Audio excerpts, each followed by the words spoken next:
Au lycée, on a probablement toutes et tous dû faire un TPE. Moi, j'ai choisi le sujet du changement climatique et je ne l'ai pas lâché depuis. J'ai fait des recherches sur les diverses industries polluantes et j'ai été surprise de découvrir que l'industrie du textile était la 2e dans le classement.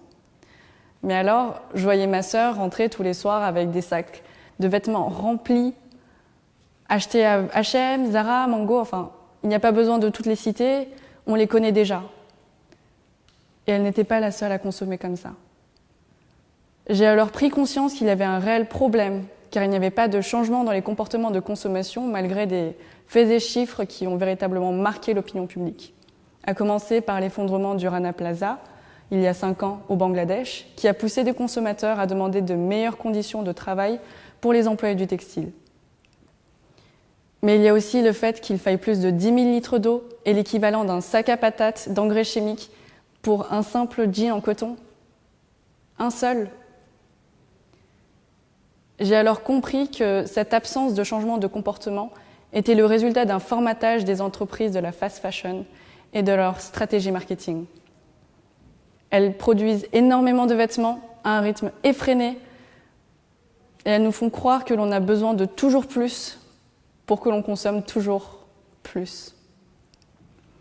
J'ai alors rejoint un projet associatif qui s'appelle le Collectif Démarqué. Il est financé par Erasmus+, et implémenté par les associations Climate et GlobeLink, et il vise à sensibiliser sur l'impact social et environnemental de l'industrie du textile. Pour ce faire, on anime les réseaux sociaux en relayant les informations et les événements. On a aussi contacté des entreprises et des initiatives alternatives, et on a sondé plus de 800 personnes pour en savoir plus sur leur comportement de consommation et leurs connaissances sur l'industrie du textile.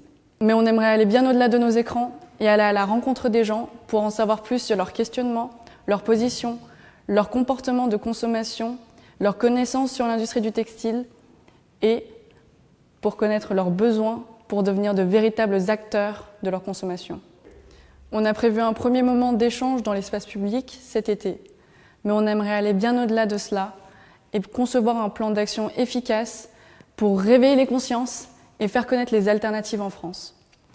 Je considère que ce programme de mentorat est une véritable opportunité pour gagner en visibilité, co-construire un plan d'action de sensibilisation efficace et étendre le public visé par notre projet. Ensemble, démarquons-nous. Merci.